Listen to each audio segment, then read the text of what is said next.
Pendidikan Nusantara. Kembali lagi bersama saya Reva Enistianisi. Pada kesempatan kali ini kita akan ngobrol asik, santai tapi bermakna. Hari ini kita akan membahas mengenai filsafat dan teori pendidikan Pancasila yang dikemukakan oleh Ki Hajar Dewantara. Serunya, hari ini saya tidak sendirian bersama teman-teman saya yang sangat luar biasa, yaitu Sarah, Inas, dan Nafila. Hai semuanya. Hai Reva. Halo semuanya. Oke, kita mulai dulu dari yang paling dasar, mengenal siapa sih tokoh Ki Hajar Dewantara itu dan pemikiran utamanya untuk dunia pendidikan itu seperti apa. Oke, kalau menurutku Ki Hajar Dewantara itu visioner. Nah, beliau bukan hanya pendiri Taman Siswa, tetapi juga punya filosofi pendidikan yang manusiawi. Nah, konsepnya itu kayak Teguri Handayani, itu kan terkenal banget. Nah, itu, tapi lebih dalam lagi, beliau ingin pendidikan itu yang lebih sesuai zamannya aja. Jadi kan gurunya itu rata-rata tuh kolonial. Ya. Nah, jadi siswanya itu diajar lebih ke sesuai kodrat alamnya aja, sesuai zamannya aja. Setuju sih yang dengan pendapatnya Sarah. Dan menurutku ya, beliau ini juga berani loh menentang pendidikan kolonial, dan beliau tidak ingin pendidikan itu sebagai alat penindasan. Justru pendidikan harus menekankan dan memperdekakan, seperti baik secara berpikir, bertindak, dan bermasyarakat. Nah, yang menariknya nih guys, beliau juga percaya bahwa setiap siswa itu memiliki potensinya masing-masing. Jadi, guru tidak hanya memberikan materi saja kepada siswa, namun menjadi seorang penuntun. Seperti pada prinsip beliau, yakni Ingarso Sungtulodo, Ing Madya Mangunkarso, Tuturi Handayani. Nah, yang dibahas dari tadi itu aku sangat tertarik pada prinsipnya, yaitu Ingarso Sungtulodo, Ing Madya Mangunkarso, Tuturi Handayani. Kira-kira itu artinya apa sih? Nah, kalau dari aku sendiri itu yang Ingat Sungtulodo itu memberikan teladan di depan. Jadi guru kan di depan itu memberikan teladan yang akan ditiru oleh siswa-siswanya. Jadi memberikan teladan yang baik. Jadi contohnya Iya, betul. Kalau menurutku sih ya, yang Ing Madya Mangunkarso itu memberi semangat untuk supaya siswa itu lebih bersemangat untuk belajar dan menggapai cita-citanya. Oh, jadi menjadi motivator untuk para Kemudian yang terakhir itu Tuturi Handayani ya. Kalau menurutku itu guru memberikan dorongan atau dukungan dari belakang untuk siswa-siswinya menempuh pembelajaran tersebut. Oh, jadi seperti menjadi penyemangat yang siswa-siswanya. Ya, tapi tidak hanya memberi semangat tapi memberi motivasi. Ya. Nah, kalian ini kan sebagai mahasiswa pendidikan yang nantinya akan menjadi seorang guru. Lalu, bagaimana sih pandangan kalian terhadap hasil pemikiran Ki Hajar Dewantara ini dalam konteks calon guru di masa depan? Oke, kalau menurutku nih ya, jadi aku ngerasa kalau tugas guru itu gak hanya ngasih materi-materi, tugas-tugas, PR-PR lah gitu ke siswanya, tetapi juga benar-benar nemenin proses tumbuh kembangnya anak. Jadi dalam konteksnya itu, pendidikan itu nggak hanya menyentuh ke otaknya siswa, tetapi juga kalau bisa jaga hatinya, karena karakteristik setiap siswa kan berbeda-beda kan. Betul, kita sebagai calon guru kita harus memahami karakteristik masing-masing siswa yang sangat unik-unik gitu. Konsep Ki Hajar yang menghargai kodrat alam membuat aku sendiri ini belajar untuk peka sama karakteristik siswa yang masing-masing itu. Karakteristik siswa kan ada yang berbeda-beda ya. Ada yang aktif, ada yang pendiam, ada juga yang Pintar banget, ada yang biasa-biasa aja. Itu kita harus menghargai anak-anak itu. Gitu. Nah, kalau menurutku sendiri nih, kita tuh sebagai calon guru nggak bisa loh mendidik siswa sendirian, karena Ki Hajar Dewantara itu mengajarkan prinsip pendidikan, yakni pendidikan di sekolah, pendidikan di keluarga, dan pendidikan di lingkungan. Jadi kita tuh harus belajar dan menghubungkan siswa dengan lingkungan keluarganya dan lingkungan sekitarnya. Seperti itu sih menurutku. Jadi kayak jalin komunikasi gitu guys. Iya, benar. Ya kan kita itu sebagai makhluk sosial ini seperti itulah. Iya. Tidak bisa jika kita hidup sendiri. Iya. Nah, dari tadi kan kita membahas mengenai kodrat alam dan kodrat zaman. Lalu apa sih yang dimaksud dengan kodrat alam dan kodrat zaman itu, karena bahasanya sangat asing ya. Siapa yang mau menjelaskan? Aku tidak. Jadi kodrat alam itu potensi bawaan anak, kayak minat, bakat, karakter, itu kodrat alam. Kalau kodrat zaman itu tuntutan masa kini, kayak teknologi, kan teknologi mulai berkembang nih. Terus ada perubahan sosial dan lain-lain. Nah, jadi kita sebagai guru itu kalau bisa ya menjembatani antar keduanya itu tadi. Jangan sampai potensi anak itu mati karena tuntutan zaman yang di jembatannya itu nggak bijak gitu loh. Jadi nggak diwadahi antara kodrat alam dan kodrat zaman. Nah, ya aku setuju sih dengan penjelasannya Mbak Sarah, bagus banget. Misalnya ada anak yang jago menggambar, lalu sistem terus memaksa dia untuk lebih bagus dalam proses belajar matematika. Oke.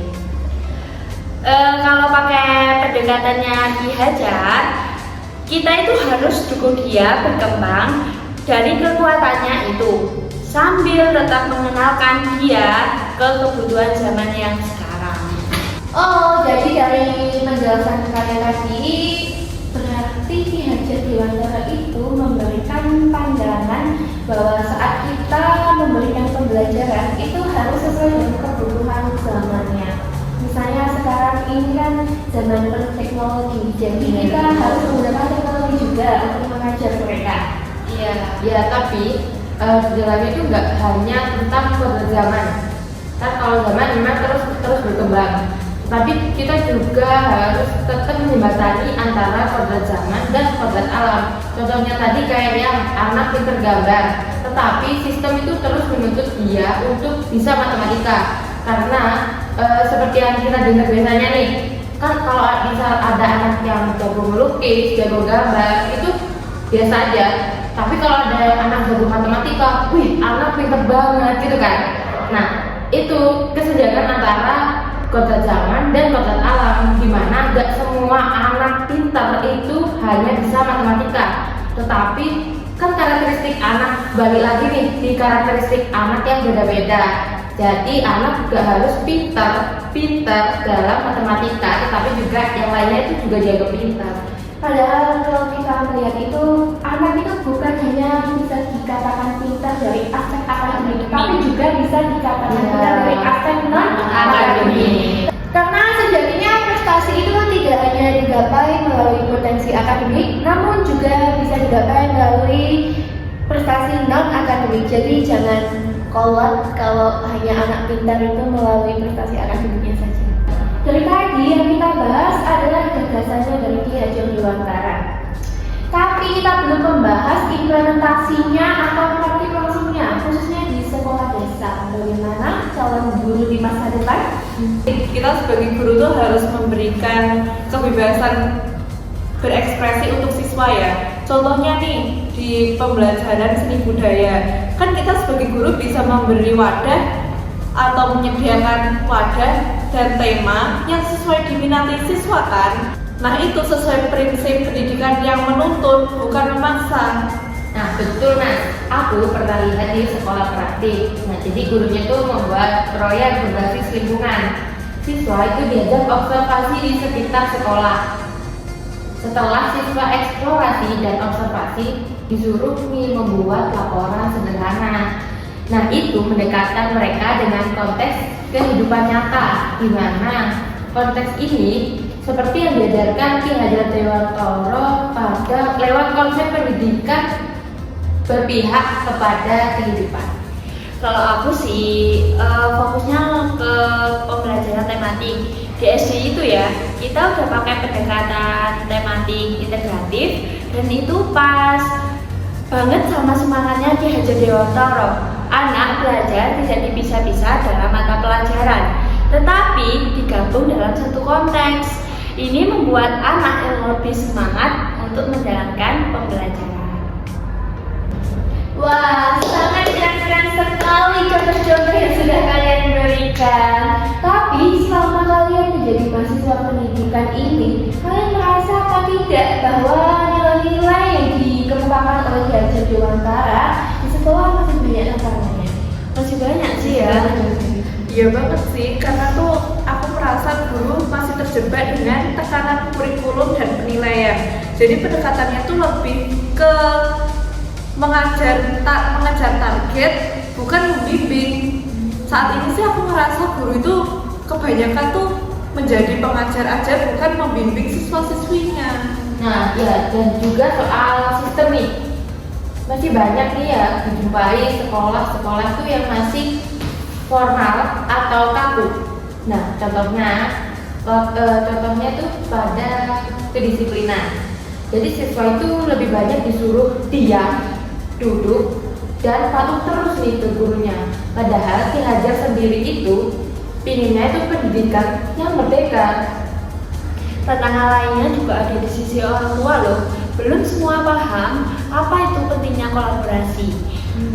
Pendidikan masih dianggap hanya tugas guru saja. Padahal Ki Hajar Dewantara menekankan semua tanggung jawab bersama-sama, seperti antara sekolah, keluarga, dan masyarakat semua. Benar sih, aku juga merasa kalau pendidikan sekarang itu kebanyakan orang tua merasa kalau tugas mengajar, tugas mendidik itu hanya tugas guru di sekolah saja. Sampai di rumah anak-anak kayak sudah belajar di sekolah, di rumah silakan bermain seperti itu. Dan kadang saya itu menjumpai orang tua yang ini loh, bukan menyewa ya, yang ikut mencari guru les, memberikan guru les, memberikan guru les privat pada anaknya. Dan seharusnya itu itu penting sih, kan membantu akademinya anak, membantu anak belajar. Cuman kayak kurang aja nggak sih kalau belum dari orang tuanya sendiri yang gimana pendapat kalian? Nah, kalau menurutku sih, kan awalnya tuh guru, kan konsepnya guru itu sebagai orang tua kedua dari siswa nih. Jadi orang tua pertamanya ya tetap yang di rumah, karena mereka yang sehari-harinya itu bertemu untuk berbicara ataupun bersosialisasi bersama. Nah, kalau antara orang tua dan anak itu sosialisasinya kurang, maka anak juga kurang dalam menghadapi dunia di luar sana. Menurutku sih gitu ya. Tapi orang tua zaman sekarang ini mulai akan tugas sebenarnya terhadap anak. Ya, betul sekali. Itu menurutku kuncinya tuh kita harus menghubungi orang tua, kemudian berkomunikasi bersama-sama sih. Ya itu ya, tadi itu pentingnya kolaborasi antara guru dan orang tuanya. Yes, Ya, betul. Setuju. Keren-keren banget insight kita hari ini. Obrolan kita ini bikin semakin semangat menjadi guru masa depan yang tak hanya pintar memberi pelajaran, tapi juga bisa memahami murid dari hati ke hati. Betul sekali. Sebelum benar-benar kita akhiri podcast kita pada hari ini, aku pengen tanya satu hal terakhir. Kalau kalian nanti jadi guru di masa depan, khususnya di sekolah dasar, hal apa yang paling ingin kalian wariskan ke anak didik kalian berdasarkan semangat Ki Hajar Dewantara? Oke, kalau aku ingin menanamkan keberanian berpikir dan kepercayaan diri siswa. Aku ingin juga murid-muridku tahu bahwa mereka semua berharga dan mampu. Nah, kalau aku sendiri nih ingin membentuk karakter peserta didik atau siswaku nanti yang lebih jujur, mandiri, dan cinta belajar sampai akhirnya. Karena kalau menurutku sendiri nih, contohnya tuh kayak waktu ujian kan perlu mengerjakan soalnya sendiri. Nah, di situ aja siswa sudah banyak yang tidak jujur dan juga tidak mandiri karena gurunya tuh awalnya kan nyuruh untuk belajar untuk dikerjakan sendiri kan secara mandiri. Tapi nyatanya kan ya dikerjakan bersama-sama. Jadi aku ingin membentuk karakter yang jujur, mandiri itu.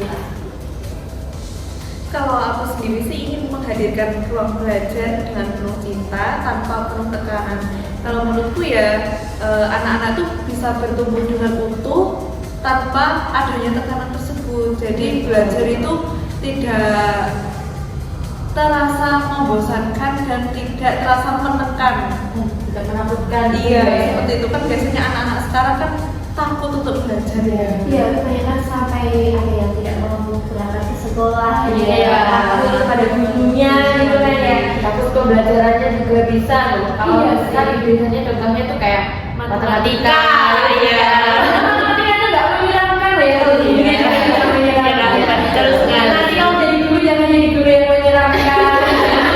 Masya Allah, luar biasa banget jalan guru kita di masa depan ini. Makasih ya untuk saya, Inas dan Nabila. Terima kasih juga kepada teman-teman yang sudah menonton video podcast kita sampai akhir. Semoga bermanfaat dan nantikan episode berikutnya.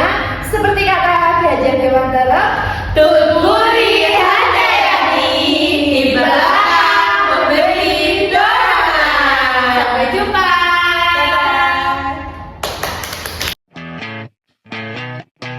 You're insecure, don't know. HP